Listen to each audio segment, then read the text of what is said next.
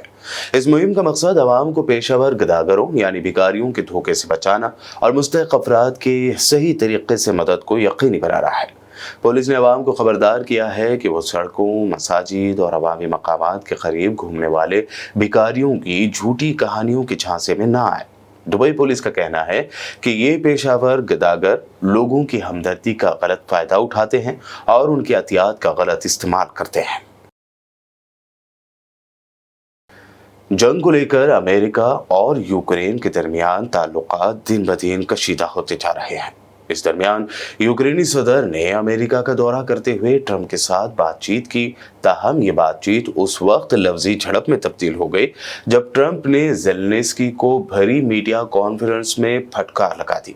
दोनों आलमी कायदीन की इस मुलाकात के वायरल होने वाले वीडियोस में देखा जा सकता है कि ट्रंप ने सदर ज़ेलेंस्की से कहा कि आपका मुल्क जंग नहीं जीत रहा, आप हमारी वजह से इस जंग से सही सलामत निकल सकते हैं। अगर आपकी फौज के पास हमारा दिया हुआ फौजी साजो सामान नहीं होता तो ये जंग 2 हफ्तों में ही खत्म हो जाती। इस दौरान यूक्रेनी सदर मुतादिद मरतबा अमेरिकी सदर की बात का जवाब देने की कोशिश करते रहे, लेकिन ट्रंप ने यूक्रेनी सदर को बोलने नहीं दिया। बादशाह ट्रंप और ज़ेलेंस्की के दरमियान होने वाली ज्वाइंट प्रेस कॉन्फ्रेंस कैंसिल कर दी गई और ज़ेलेंस्की पर अमेरिका की बेइज्जती करने का इल्जाम लगाकर उन्हें व्हाइट हाउस से निकाल दिया गया। इस वाक़े के बाद यूक्रेनी सदर ने तंज़िया ट्वीट करते हुए कहा कि मेरी बेइज्जती करने के लिए मुझे व्हाइट हाउस बुलाया गया और मुझ पर ही अमेरिका की बेइज्जती का इल्जाम लगाया गया। मैं इसके लिए हरगिज़ माफ़ी नहीं मांगूंगा। Yes, you will not have a war. Don't tell us what we're going to feel. We're trying to solve a problem. Don't tell us what we're going to feel. I'm not telling you. Because I'm you're in no answering on this position to question. dictate that. That's Remember exactly this. what I'm not You're in dictating. no position to dictate what we're going to feel. You We're will- going to feel very you will good. feel influenced. We're going to feel very I'm good and telling very you, strong. You will feel influence. You're right now not in a very good position. You've allowed From the yourself very- to be in a from very the bad very position, beginning and he of the happens war. to be right about From it. the very beginning of the war. You're not Mr. in a Brown, good position. I You don't was have in the cards right now.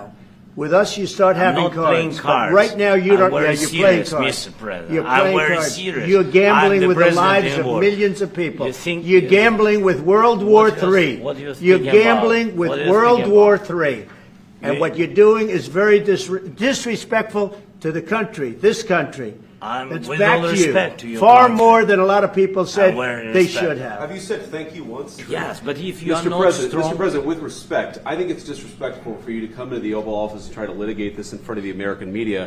Right now, you guys are going around and forcing conscripts to the front lines because you have manpower problems. You should be thanking the President for Have you trying to ever bring an been- end to this conflict. Have you ever been to Ukraine that you say what problems we have? I have been to. Come once. I've actually watched and seen the stories, and I know what happens is you bring people, you bring them on a propaganda tour, Mr. President. Do you disagree that you've had problems? You've allowed From the yourself very- to be in a from very the bad very position, beginning and he of the happens war. to be right about From it. the very beginning of the war. You're not Mr. in a Brown, good position. I You don't was have in the cards right now. With us, you start I'm having not cards. playing But cards. right now, you I'm don't. very Yeah, you're playing serious, cards. Mr. President. You're I'm playing very cards. serious. You're gambling I'm the with the president lives in of war. millions of people. You think- You're gambling with World War What do you- III. what do you You're think about? gambling with What do you World think War about? III. And You- what you're doing is very disrespectful to the country, this country. I'm- It's with back all to you. respect to your Far country. more than a lot of people said very they respect. should have. Have you said thank you once? A lot of times. No, in this Even entire meeting, today. have you said thank Even you. today. You went to Pennsylvania and campaigned for the opposition in October. Offer some words of appreciation for What- the United States what of is- America. अमेरिकी सदर Donald Trump ने अफगानिस्तान में छोड़े गए अरबों dollar के अमेरिकी हथियारों को वापस लेने का ऐलान कर दिया है। मीडिया रिपोर्ट्स के मुताबिक अमेरिकी सदर ट्रंप ने कहा कि हम देख रहे हैं कि अफगान तालिबान अरबों डॉलर के अमेरिकी हथियारों की नुमाइश कर रहे हैं, जिनमें 7,77,000 राइफलें और 70,000 बख्तरबंद गाड़ियां शामिल हैं। हमने अफगानिस्तान में जदीद हथियार और आला मियार का फौजी साजो सामान छोड़ा जो अब तालिबान के काम आ रहा है। हम उसे वापस लेकर रहेंगे, हमें उसे वापस लेना होगा। बांग्लादेश में गुज़िश्ता साल शेख हसीना हुकूमत के खात्मे में अहम किरदार अदा करने वाले तलबा ने एक नई सियासी जमात की बुनियाद रख दी है। रिपोर्ट के मुताबिक इस जमात में अगस्त में साबिक़ वज़ीर आज़म शेख हसीना की हुकूमत के खिलाफ बगावत की क़यादत करने वाले तालिब-ए-इल्म रहनुमा शामिल हैं। पार्लियामेंट के सामने इस नई जमात नेशनल सिटीजन पार्टी या नई जातीय शहरी पार्टी का बाज़ाब्ता आगाज़ किया गया। इस मौके पर हजारों अफराद ने बांग्लादेशी परचम पर मुश्तमिल सब्ज और सुर्ख यानी ग्रीन और रेड कलर के निशानात पहनकर अपनी हिमायत का इजहार किया। पाकिस्तान के खैबर पुख्तूनख्वा में कल हुए धमाके की तहकीकात कर रही पुलिस के हाथ अब भी कोई शवाहिद हाथ नहीं लगे हैं। पुलिस के मुताबिक जिला नौशहरा में वाक़ दारुल उलूम हक्कानिया अकोड़ा कटक की मस्जिद में एक खुदकुश हमले के नतीजे में मदरसे के मोहतमिम मौलाना हामिदुल हक हक्कानी समेत कम अज कम 6 अफराद जाँ बहक और मुतअद्दिद ज़ख्मी हो गए। यह हमला माह रमज़ान के आगाज़ से कबल कल जुमा को उस वक्त हुआ जब बड़ी तादाद में नमाजी मस्जिद में मौजूद थे। जिले पुलिस ऑफिसर अब्दुल रशीद ने कहा कि मदरसे के सरबराह मौलाना हामिदुल हक इस हमले में हलाक हो गए हैं। वर्ल्ड न्यूज़ में खबरों का सिलसिला लगातार यूं ही जारी रहेगा। फिलहाल रुकते हैं एक छोटे से ब्रेक के लिए।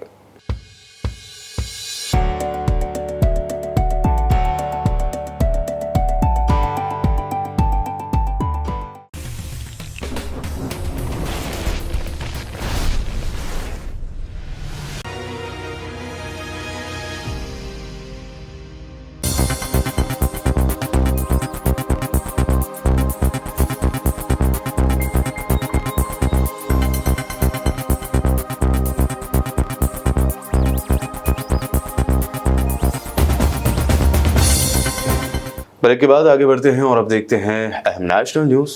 वज़ीर आज़म नरेंद्र मोदी ने मारूफ सूफियाना कलाम के शायर अमीर खुसरू की याद में मुनक़्क़दा जहान खुसरू के 25वें सेशन में शिरकत की। इस दौरान उन्होंने सूफी रिवायत की जमकर तारीफ की। नरेंद्र मोदी के मुताबिक अमीर खुसरू ने कुरान की आयतें पढ़ी और वैदों को भी सुना। सूफी रिवायत ने हिंदुस्तान में अपनी एक अलग पहचान बनाई है। नरेंद्र मोदी ने कहा, सूफी मौसीकी हिंदुस्तानियों की मुश्तरका विरासत है। लोग इस रिवायत के साथ साथ जीते हैं। खुसरो के इस आयोजन में एक अलग खुशबू है। ये खुशबू हिंदुस्तान की मिट्टी की है।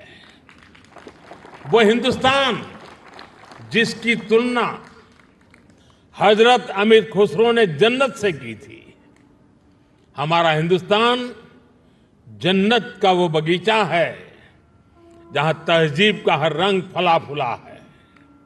यहां की मिट्टी के मिजाज में ही कुछ खास है।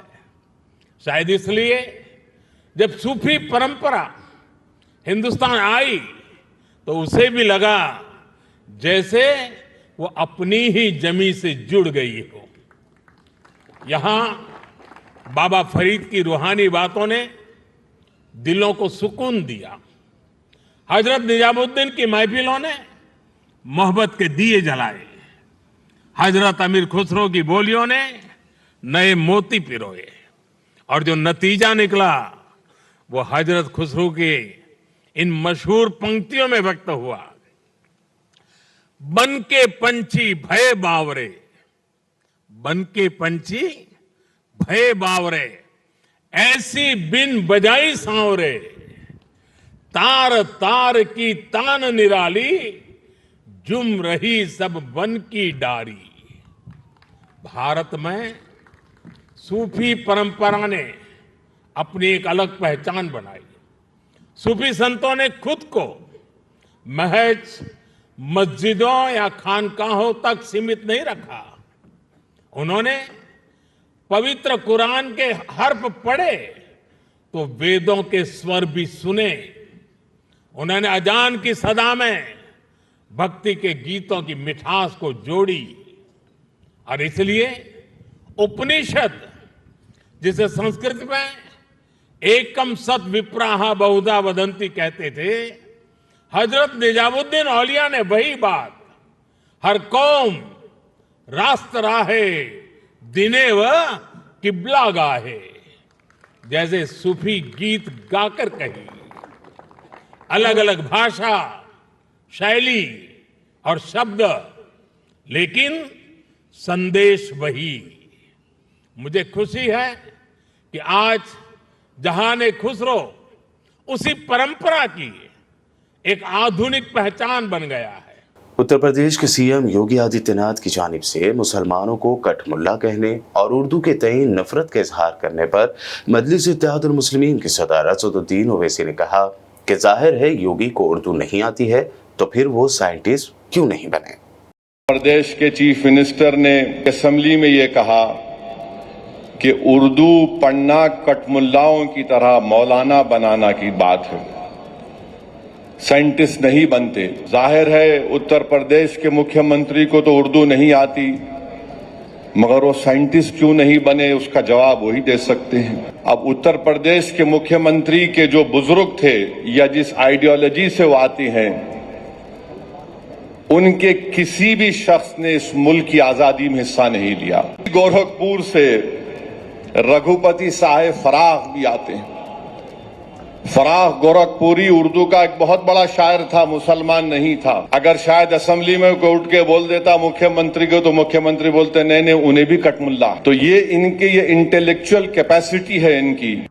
महाराष्ट्र के सीएम देवेंद्र फडणवीस और डिप्टी सीएम एकनाथ शिंदे के दरमियान सियासी इख्तलाफात अब तेजी से बढ़ते जा रहे हैं। साबिक़ा शिंदे हुकूमत के दौरान हेल्थ डिपार्टमेंट के 3,200 करोड़ रुपए के काम को देवेंद्र फडणवीस ने रोक दिया है। तानाजी सावंत पर बिना किसी काम के तजुर्बे के कंपनी को मैकेनिकल सफाई का कॉन्ट्रैक्ट देने का इल्जाम लगा है, जिसके बाद फडणवीस ने यह कदम उठाया। हालांकि फडणवीस के इस फैसले से पहले ही बढ़ रही दरार मजीद गहरी होती नजर आ रही है। महाराष्ट्र में एक मरतबा फिर बर्ड फ्लू का खतरा बढ़ता जा रहा है। यहाँ कारंजा तालुका के जीरापुरे गांव के एक पोल्ट्री फार्म में 8,000 में से 6,831 मुर्गियों की पुरअसरार मौत के बाद इंतजामिया अलर्ट हो गया है। 27 फरवरी को आई रिपोर्ट में तस्दीक हुई है कि यह अमवात बर्ड फ्लू इन्फेक्शन की वजह से हुई है। इसके बाद फौरी हाई अलर्ट जारी कर दिया गया। यह रिपोर्ट सामने आने के बाद मुतासरा इलाके को सैनिटाइज करने की मुहिम तेज कर दी गई है। इंतजामिया बची हुई मुर्गियों को भी खत्म करने में लगी हुई है। रिपोर्ट के मुताबिक पोल्ट्री फार्म से मुर्गियों की सप्लाई और फरोख्त पर रोक लगा दी गई है। कांग्रेस लीडर अभय दुबे ने प्रेस कॉन्फ्रेंस करते हुए मोदी सरकार पर किसान मुखालिफ होने का इल्जाम लगाया। उन्होंने कहा कि किसानों से किए गए वादों को पूरा करने में मोदी सरकार अब भी नाकाम है। इस कहानी का कथानक कुछ इस प्रकार है कि ये कहानी है अंग्रेजी के शब्द सफर और अरेबिक वर्ड सफर के बीच की। ये कहानी है यात्रा और यातना के बीच की। आपको याद होगा कि इस देश का अन्नदाता भाग्य विधाता किसान जो कृषि के क्रूर काले कानून के खिलाफ 378 डेज तक दिल्ली के दरवाजे पर सरकार को दस्तक देता रहा। दूसरा आंदोलन जो 378 डेज से अधिक हो गया, वो था उसके समर्थन मूल्य के कानूनी अधिकार का। मैं आप लोगों के स्मृति पटलों को चिन्हित करना चाहता हूं।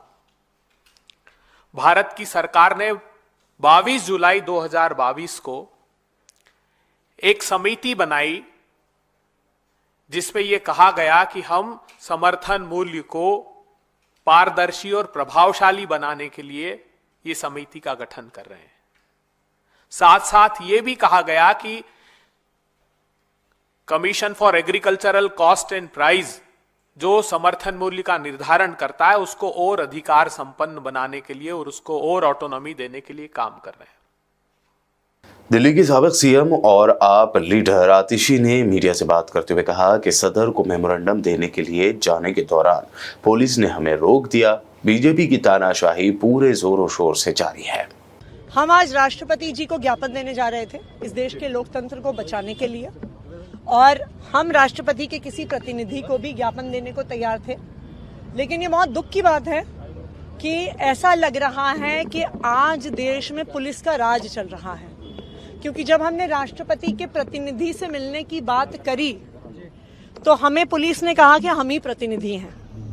तो आज ये बिल्कुल साफ हो गया है कि ये देश बाबा साहब के संविधान से नहीं चल रहा है, ये पुलिस का राज चल रहा है, भारतीय जनता पार्टी की तानाशाही चल रही है। लेकिन हम इस लोकतंत्र में विश्वास रखते हैं और हमने यहाँ पर जो डीसीपी साहिबा हैं उनको ज्ञापन दिया है और उन्होंने हमें आश्वासन दिया है कि वो राष्ट्रपति भवन तक अगले आधे घंटे में पहुंचेगा और हमें उसकी रिसीविंग दी जाएगी। हमने अभी तक बाबा साहब भीमराव अंबेडकर के संविधान में भरोसा नहीं खोया है। हम उम्मीद करते हैं कि राष्ट्रपति जो संविधान की रक्षक हैं उन तक ये ज्ञापन जरूर पहुंचेगा और हम ये उम्मीद करते हैं कि जो ये तानाशाही भारतीय जनता पार्टी की चल रही है उस तानाशाही के खिलाफ वो जरूर कदम लेंगे। मैम, अभी हेल्थ को लेकर सीएजी रिपोर्ट फिलहाल अभी वेल में टेबल हुई है, इसको लेकर क्या कहना चाहेंगे आप? हम जब हाउस के अंदर जाएंगे तभी रिपोर्ट हमारे पास आएगी। लेकिन ऐसी तानाशाही चल रही है कि विपक्ष के विधायकों को विधानसभा के अंदर नहीं घुसने दिया जा रहा और हमें क्या, आप लोगों को भी, मीडिया के लोगों को भी नहीं घुसने दिया जा रहा था। जो सारी पुलिस, सारी सीआरपीएफ से चुने हुए प्रतिनिधियों को नहीं रोक रही थी, जो लोकतंत्र का चौथा स्तंभ है मीडिया को, उनको भी रोका जा रहा था। तो ये बिल्कुल साफ है कि भारतीय जनता पार्टी को डर लगता है, भारतीय जनता पार्टी को बाबा साहब के संविधान से डर लगता है और लेकिन हम संविधान की रक्षा के लिए संघर्ष करते रहेंगे। स्पीकर को भी तो अपनी चिट्ठी लिखी थी, उसका कोई रिस्पांस आया अभी तक?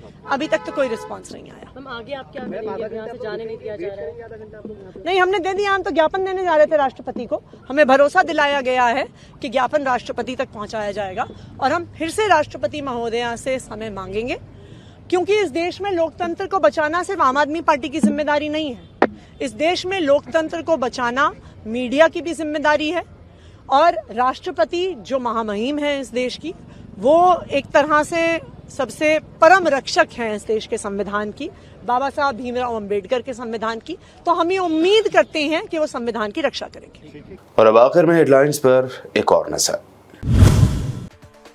नॉर्थ अफ्रीकन इस्लामिक कंट्री मराकश ने इस साल ईद उल अजहा पर जानवरों की कुर्बानी न करने की आवाम को दी हिदायत। मुल्क में जारी शदीद खुश्कसाली और माशी मुश्किलात के पेश नजर लिया गया फैसला।